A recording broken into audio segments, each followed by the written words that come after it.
It's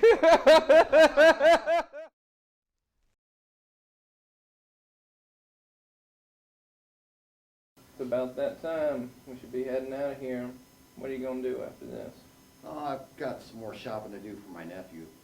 I've been looking around at his cartoons and stuff online because, I want to get a feel for what the kid's into, but I'm starting to realize that his cartoons were vastly different from my cartoons when I was a kid. My cartoons were so much more violent. You used to watch a show called He-Man. You remember He-Man? The tan, muscly blonde dude with the mammoth skin loincloth. That's glistening tan, muscly blonde dude with mammoth skin cloth. Thank you very much. But yeah, he had those really badass buddies of his even. Ram Man and Fisto. You remember Fisto? No, I don't. Dude, first episode Fisto was ever in, he was actually a villain. They had to hunt him down in the woods because he was running through the woods throwing globs of sticky white glue at little elf boys. That sounds terrible. Alright, let's get out of here. Alright. Where's the fucking manager? Suitman! What are you Where's the doing? fucking manager? What are you two pricks doing here? They left you alone? Oh, we're just about to get out of here, but we'll hang out for you. Alright. Man, you look good. Every once in a while I get it right. They say the sun shines on every dog's ass once a year. I like that. You always match perfectly. Down to the T. You got to, man. What's that? That a Speaking clip? of tea, love that tie. Matches everything, all of it. That's where you start. See, some of us start from the bottom with their shoes. I'm a tie game guy. I got 132 ties, so I start with the tie first. It's always about the shoes. I mean, work your way up. Like, you don't build a building from the middle, do you? That was Cruella de Vil I guess in when a you're S&M short, shop. you gotta, people look down, so they're gonna see your shoes. When you're taller than them, they don't really see your shoes. No, they end up looking at your crotch. Exactly. That makes a lot of sense. I got this new toy just to annoy Paul with it. Don't worry, we got something for you, buddy. Good, I'm excited about this. You mind if I stay here? It's fine, Billy. Are you sure? It's fine, Billy. Okay. What have you been up to, Dante? It's weird because we're about to open back up, and I'm trying to start getting into doing live comedy. And I've got a nice weekend next month. We're doing 4 shows in Boise. Dang. I've been hearing a lot about your Idaho shows, and I've been dying to get on one of those. You're a white guy, Billy. I don't book white guys on my shows, man. I'm half Mexican, just book the other half, okay? The one that doesn't know all the lyrics of Sweet Carolina. Yeah, but you look like you might do valet for one of their meetings. I have a Planet Fitness membership. I can go down there and tan. I actually got the membership because I have so many teenagers that I can't shower at home. I started using their shower. Oh my goodness. Do you catch a lot of flack from anybody who can't handle the fact that there's no white people on your show? Oh, dude, are you serious? Like, so, I won't say names, but I can think of like a local comic. I can think of 2 local comics that I like want to try to be friends with me, right? And so the one called me. I forgot that he'd done it before, but he called me with a back-assward comment about how good I was doing, and then ended up getting mad and tried to compare being a foster kid to being a minority. Because a lot of bad shit happens to you if you're a foster kid, which is true, right? I'm not going to argue those numbers with you. He's a foster kid? Yeah, right? But you still don't know what it's like to be black. No. And I was like, you don't get shot because you're black. You don't get, you know what I mean? He's like, well. It's the middleman. People don't see the bridge.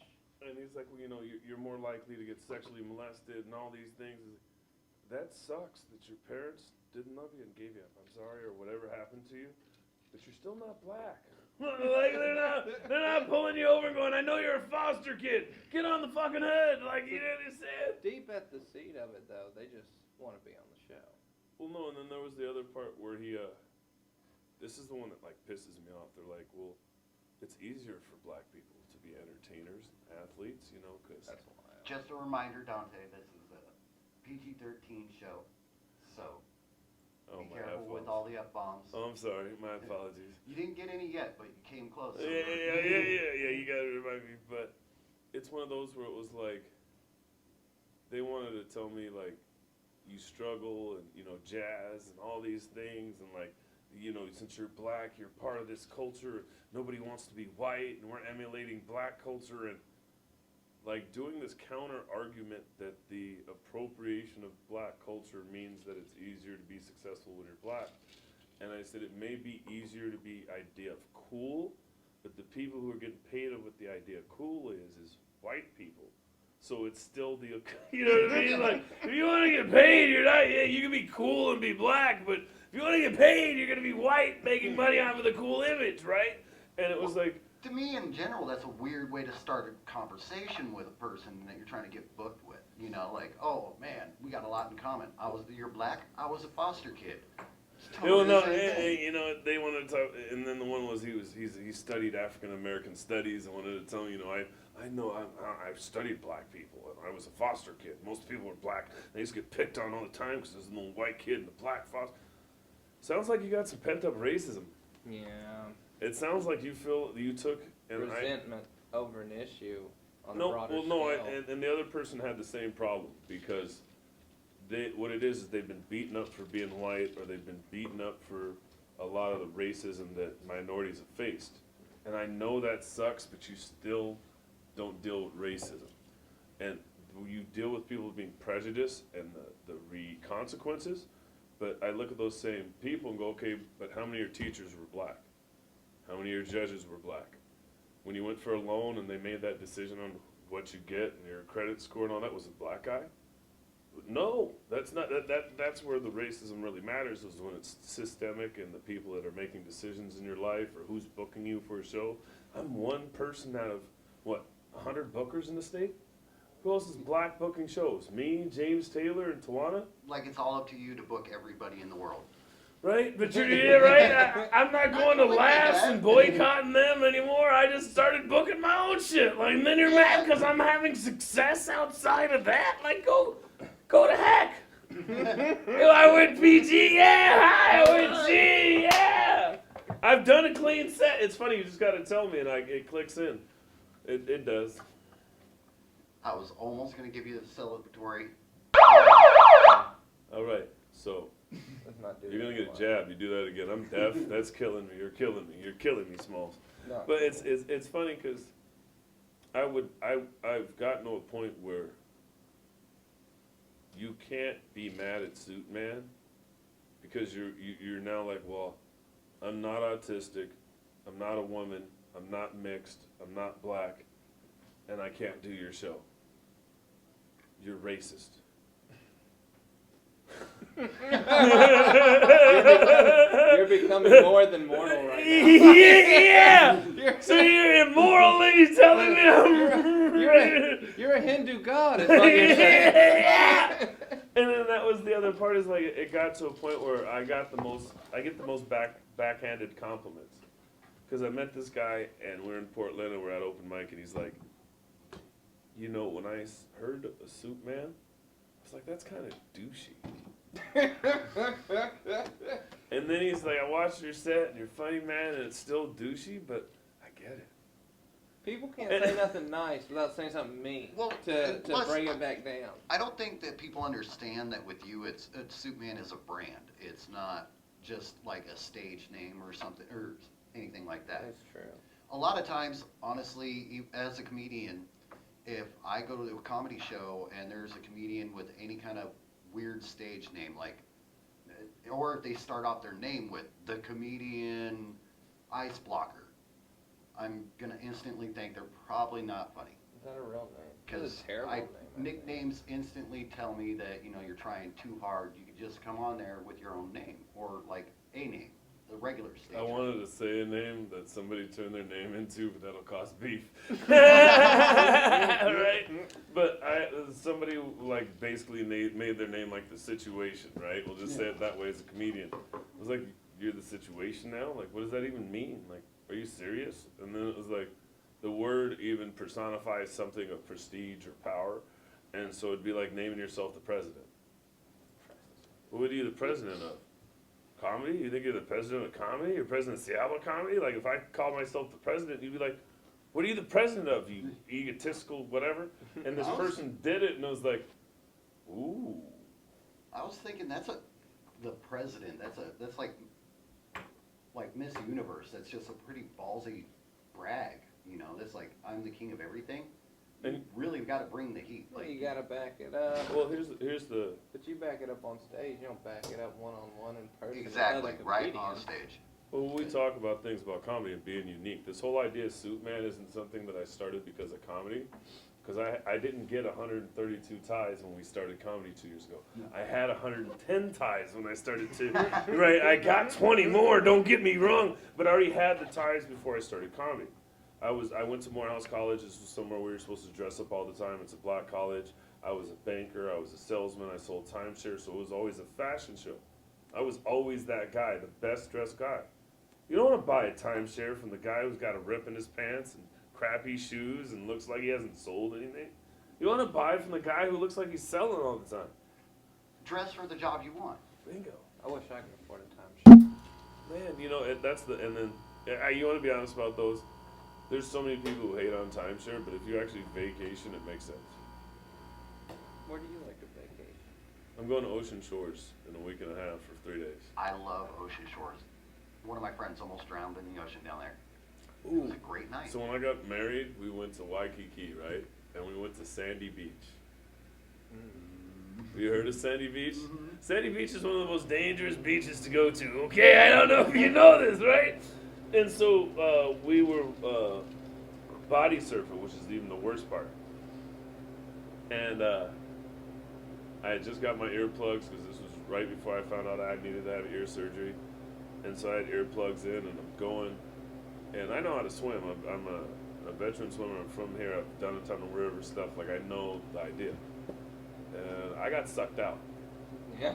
Oh, no. And when you get sucked out, it is not okay. It feels like a snow globe.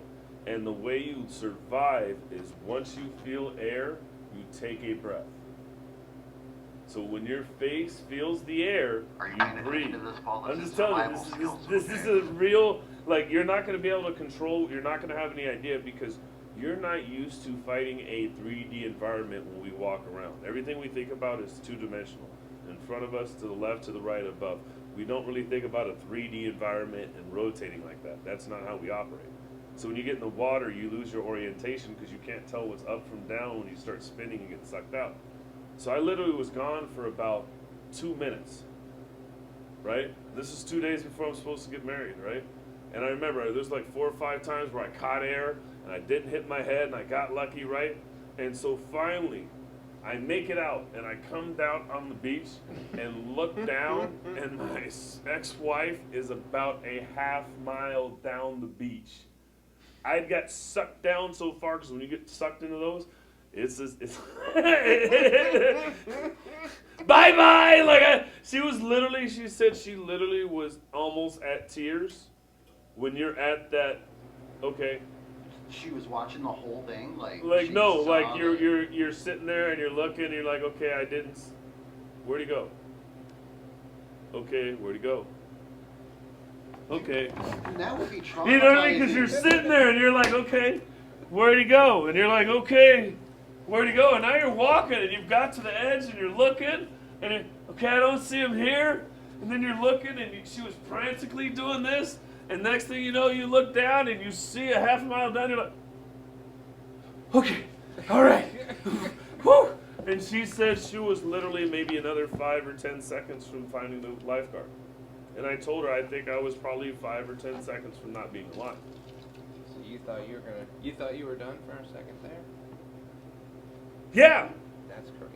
Yeah, like when I tell you my survival skills kicked in, I'm not joking with you. Like I literally was like, whoo! So, did the near-death experience that day make your ex-wife like just treat you like you were made of glass for the rest of the day? Like, no. Did you get sandwiches and pats on the head and shit? So it's funny I go by Suitman. There's 2 reasons why I go by Suitman because it's a moniker, but I used to be she always called me Superman because I've had a rebuilt knee, I've had a reattached shoulder, I've had a reattached ear, right? I'm rebuilt parts. Like, you can't stop me. I've darn near killed. I've bungee jumped. I've shark dove. You're glad. And it just, You're yeah. a cyborg. Yeah.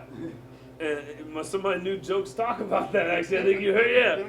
But I tell you, I want to be a zombie. Don't give me a cadaver. I don't want to turn into a zombie. Next thing I'm dancing to Thriller. But So wait, what's it like going through airport security with all that metal in your body? you know, it doesn't really matter because I've got, it's like 3 or 4 pins and a Teflon ear. And so usually now they put you through the thing like this, and so you see the glow in my ear, glowing. You know, like, ooh. And with my injuries, like, I'll tell this part of the joke. I'm mad at, I said mad at doctors because remember when my shoulder got done? If I pull on your shoulder, watch, your whole body moves, right? She pulled on my clavicle, and my clavicle didn't, my shoulder didn't move. You just felt it grind. And you know what she went? She went, ew! And I was like, is that your professional diagnosis? Like, where's that in the handbook? Ew! Who says ew? That's like a cop going, ah! If a cop went, ah! He gets fired, right? Like, you've got to have more control. And she went, ew, and you're not supposed to say ew. She said, that's gross. Yeah, you need to go to this restaurant. No, it's gross? Like, ew, gross, you've doubled down. What are you going to tell me next? Like, what? So it's just, when you've been through some of these things, you know, I don't know, it's different. Like, we talk about being unique, and I've had so much trauma in my life and things I've been through, and I'm deaf, and I'm Asperger's, and PTSD, and I'm high anxiety. But I look like this. I look like a regular human being, right? So what do those things really even mean anymore, right? And so when you go out there and you do some of these things, like, it's just, if I'm going to live life, I'm going to live it. Like, my 30th birthday, we went to North Shore and went shark diving. Now, this was crazy. In the cage? Or I just... So hear me out. We get on the boat, right? And you get on the boat for shark diving at like 7 in the morning. And you got to drive out to North Shore. North Shore is the racist part of Hawaii where there's no white people. So trust me, you're not anywhere close to North Shore before you went out there. So you've had to get up at like 5:36 to get there for this boat, right? And so we get there, and the buddy who went with me is my best friend Bill. He's a Purple Heart Marine. That's a huge deal. They don't give Marines Purple Hearts. And they named his best friend named a ship after him, and he's part of an incident. If that makes any sense. There's a new training manual line because of the incident Bill's retired from, right? So he's white crazy and I'm black crazy. Those were the nicknames I they love gave it us. when military people just say like an incident. Yeah, it's Like- classified. If I tell you, I gotta kill you. And then also when they tell you that, there's that party that you have to know, their soul's dead. Like, there's part of them that's dead. Just leave them alone. There's a whole fifth of whiskey and you white in the face. They tell you what that incident really is. Oh, God. My dad was an Army Ranger in the late 70s and early 80s, and the only thing he ever told us as kids about his Army career was went to Columbia once. So we get out there, right? Now, here's the funny part. 2 days before this, I had snorkeled in North Shore, or at Hanama Bay, right? And when you come down to Hanama Bay, do you know what Hanama Bay is? It's like the barrier reef of Hawaii. It's where everybody goes to see the coral. That's where you're supposed to go. That's where you're allowed to really go, and it's always the same. Fancy. And so I went to the right and floated over some coral, whatever, and out of nowhere, some dude was like, hey, man, you want to see a shark? And I was like, hell yeah! Well, white side kicked in, right? So I'm in the water, and we talked about, being in water and the whole 3D thing and not looking up or down, right? And I'll get back to that in the main story.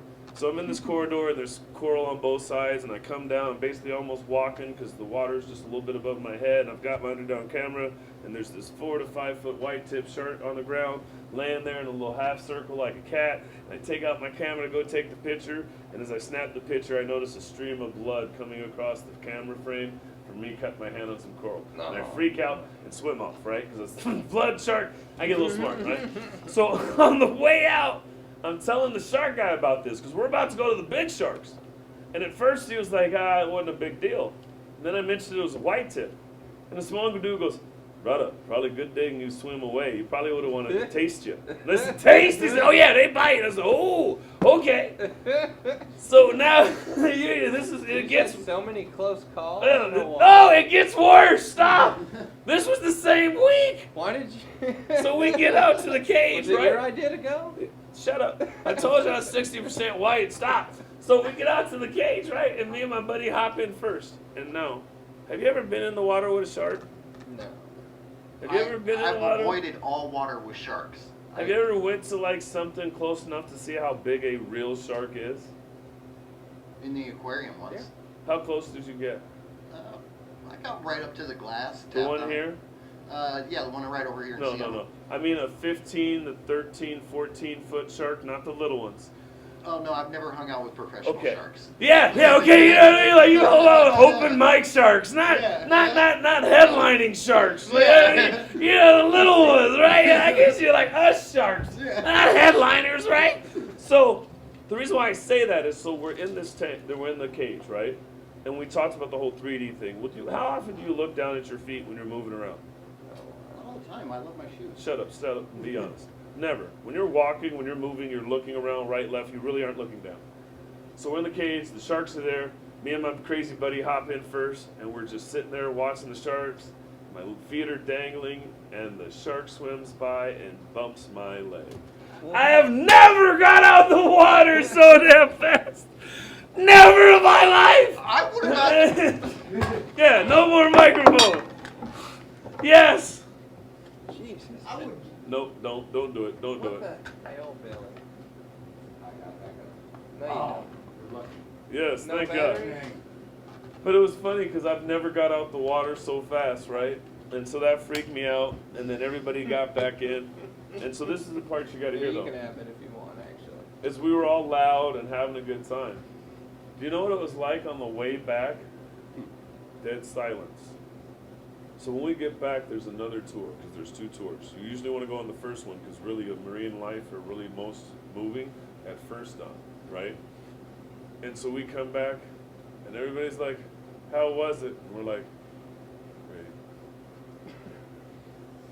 They're like, did you have a good time? And we're like, yeah. And they're like, what's wrong with you? And we're like, dude, we just saw real sharks. Like, your whole idea, you're not thinking about lunch, dinner, you're still trying to understand how mollusk school your life is. If we didn't have technology and you were in the open water with that animal, you're dead. Like, what? I just put myself to scale on where I am in the food Yeah, chain. the real food chain. You take away our mental capacity to make machines, and we're screwed. It's like that bear attack scene in the movie The Revenant with Leonardo DiCaprio. Oh, I didn't see that. Oh man, that is one of the most It's savage like that animal. shark attack scene in Deep Blue Sea with Samuel L. Jackson. Oh, Yeah, there you go. when he jumps out and bites him while he's standing there with his really. man. No Yeah. chance, really, if Like, it's one-on-one. Large creatures scare me in general, anyways. Like that's just one of my boogeymen altogether. Like the scariest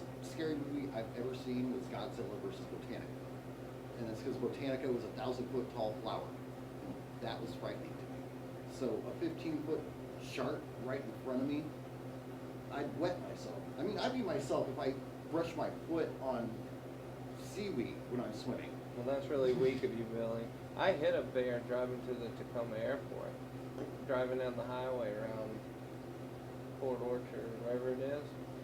It was a teenager, cub or whatever they said, so he was only like 300 pounds. Like, he completely jacked up the front of the truck. And then people were so slow because they had to, you know, get there. See out what there. happened. Everyone pulling over. It was just old people. They pull up, see this bear there. It's facing them, and there's like they steal every time. Like, is that a bear? What is that? Well, I mean, what do you say? Like, So I've seen what's one. up, Yogi? Tell them to move on. I've seen one wild bear. I was maybe, I want to say, 3rd grade, maybe 4th grade. And my mom took me on a single mom camping trip, right? One tent, brought the food, had a good time. We went on the drive back and we pulled over so I could use the bathroom. And I seen a cub. Oh, And my mom's screaming for me to get in the car. yeah. Screaming for me to get in the car. Right? And I don't want to get in the You don't car. wanna be around And the hold cub on, when- hold on. Wait for it. And she's screaming, I don't want to get in the car. And she picks me up and throws me in the car and locks the door. And I'm screaming. And then I turn and look, and guess what's 25 feet away from us, running at this little tiny Geo Metro? Oh my god. Mama Bear! Yeah, I learned at a young age that was not best idea. I'm bringing my own coffee next time. I totally forgot, we were gonna lock that guy in here. We were about to leave. I guess he was supposed to. I guess we should, well, I think while you're here, Paul should give us a final answer on something that's plagued all of Seattle for the last couple of years. Who is the best dressed? Billy Campbell or Suitman? Is that what they've been saying? That's what they've been saying. No, that's what Billy's been saying. Billy's been they saying it actually- to Billy- himself.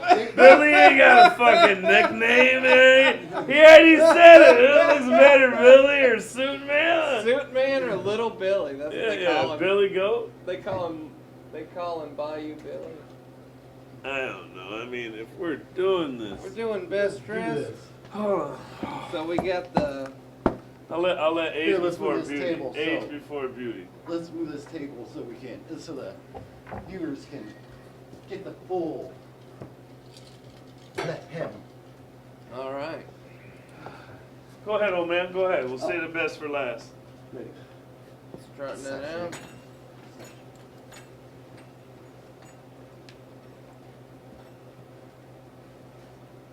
Terrible runway presence. Are you done with I've been that? practicing.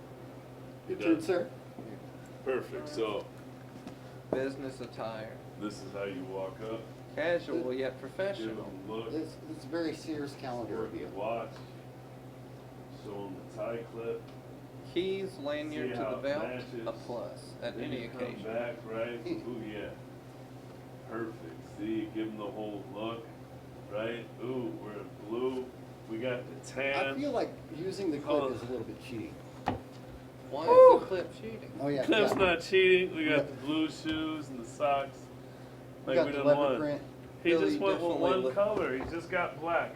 We done brought 3 colors together: the socks, the Oh. watch, the tie clip, and the tie Oh, has all wait. 3. Peep sock gang. His socks are CRAP. They're called crap. Billy looks like an angel of death that would return your soul for a pack of menthols. Billy looks like the Coach Steve on Big Mouth. That's what he looks like. He looks like a real life Coach Steve. Yeah, I got to date the lady. The lady likes to take me home. Oh yeah, he looks like Coach Steve. I've never seen it. You What never is seen that? Big Mouth one? Big Anybody who Mouth. has is gonna know what I'm talking about. You lost. Man looks like the. Oh, I can- terrible, I terrible. lost. He lost. I concede, sir. You failed, Billy. Oh, well, man. Billy, I guess You it's stole time mine. we'll head out of here. I guess so. Yeah, Billy's embarrassed himself enough for one evening.